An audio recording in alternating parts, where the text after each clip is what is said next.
Chapter 3 A Birthday Surprise. Pencils down, Mrs. Peters ordered from the front of the classroom. Her students were taking a math test, and she had been watching them like a prison guard the entire time. Pass your test to the front. Connor looked down at the test as if it were written in ancient hieroglyphics.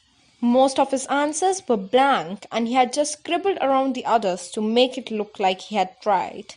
He said a little prayer to himself and passed the test forward with the others.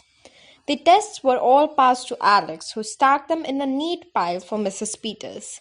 She always felt so refreshed after taking a test, especially one as simple as the one had been for her. Her brother's test caught her eye since it was the one with the least amount of writing on it. Alex knew Connor always tried his best at school, but his best never seemed to be good enough. She looked back at him, wishing she could help him. And then it occurred to her, maybe she could. Alex looked up to Mrs. Peters and saw that she was busy looking at the notes in her lesson plan. Would a teacher notice if Alex quickly filled in a couple of answers for her brother? Was Alex even capable of doing something so blatantly wrong? Was it considered cheating if you were doing it on someone else's test?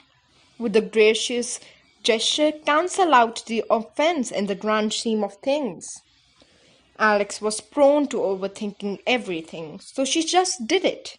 She quickly filled in some of her brother's answer, making her handwriting slightly sloppier than it usually was, and handed the stack of tests to Mrs. Peters.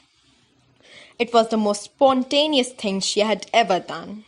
"Thank you, Miss Bailey," Mrs. Peters said, making eye contact with her. Alex felt like the pit of her stomach had fallen out of her body.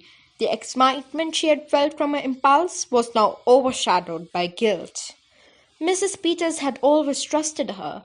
How could she do something so juvenile? Should she confess what she had done? What was the punishment for her crime? Would she feel this guilty for the rest of her life? She looked back at her brother. Connor let out a long but quiet sigh, and Alex sensed her brother's sadness and embarrassment. She could feel his hopelessness as if it were her own. The critical wheels in Alex's head stopped turning. She knew she had done the right thing, not as a student, but as a sister. "I want you all to get out your homework from last night," Mrs. Peters commanded, "and I would like you to briefly present your work in front of the class." The teacher regularly surprised the class with impromptu presentations to keep them on their toes. She took a seat on a stool in the back of the room, uncomfortably close to Connor's seat, so she could keep an eye on his consciousness. One by one, the students presented their assignment to the class. Beside a boy who thought Jack and the Beanstalk was about an alien abduction, and a girl who claimed Puss in Boots was an early example of animal cruelty, all the students seemed to have interpreted the tales correctly. "It was so hard to choose just one fairy tale to write about," Alex said, as she animatedly presented her 7 pages paper to the class. "So I selected the story, the theme of which is present in virtually every fairy tale and every story ever written. Cinderella." Her excitement was not shared by her peers. "Many people have had issues with Cinderella, saying it has anti-feminist elements," Alex continued, "but I think that's completely ridiculous. Cinderella is not about a man saving a woman, it's about karma." Most of the class began daydreaming about other things. Mrs. Peters was the only person in the room who seemed even slightly interested in what Alex had to say.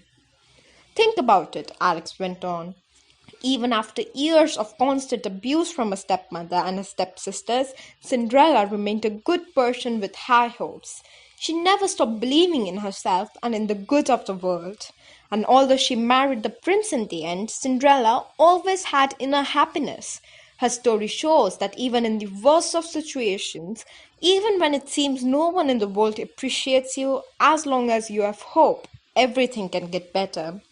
Alex let her mind linger on what she had said. She questioned the last point she had made in the presentation. Was it really what Cinderella was about, or was it what she needed Cinderella to be about? "Thank you, Miss Bailey. Very well said."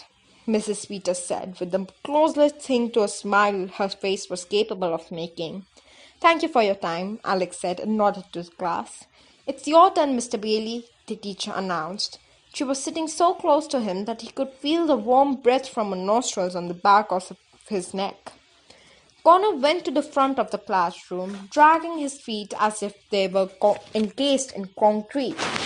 He had never had trouble talking in front of class, but he had rather be anywhere in the world than presenting something in front of a teacher. Alex gave him an encouraging nod. I chose The Boy Who Cried Wolf, Connor said, going against his sister's advice from the day before. Alex slumped in a seat and Mrs. Peters rolled her eyes. This was very disappointing. I know you're all thinking I went with the easiest one, Connor said. Except reading it again, I don't think the story is about the importance of honesty. I think it's about high expectations. Alex and Mrs. Peters both raised an eyebrow. Where was he going with this? Sure, the boy was a brat. I can't deny that, Connor continued, gesturing to the half-page paper he had written. But can you blame him for having a little fun? Clearly his village was having a bit of a wolf problem, and everyone was stressed out about it. He was just a kid. Did they really expect him to be perfect all the time? His presentation may not have been the best, but it certainly was catching the class's attention. And it makes me wonder, why was no one watching this kid? Connor added. Maybe if his parent had kept an eye on him, he wouldn't have been eaten. I think the story is trying to tell us to keep an eye on our kids, especially if they're pathological liars. Thank you. Connor never tried to be funny. He was just painfully honest about his thoughts and opinions. This honesty always amused his classmates, but never his teachers. Thank you, Mr. Bailey, Mrs. Peters said sharply. You may sit down now. Connor knew he had blown it. He took a seat, resuming his position under his teacher's cold stare and warm breath. Why did he even bother trying anymore? It wasn't the end of a school day unless Connor left feeling completely worthless. There was only one person who was capable of making him feel better when he felt this way. Connor only wished he was still around.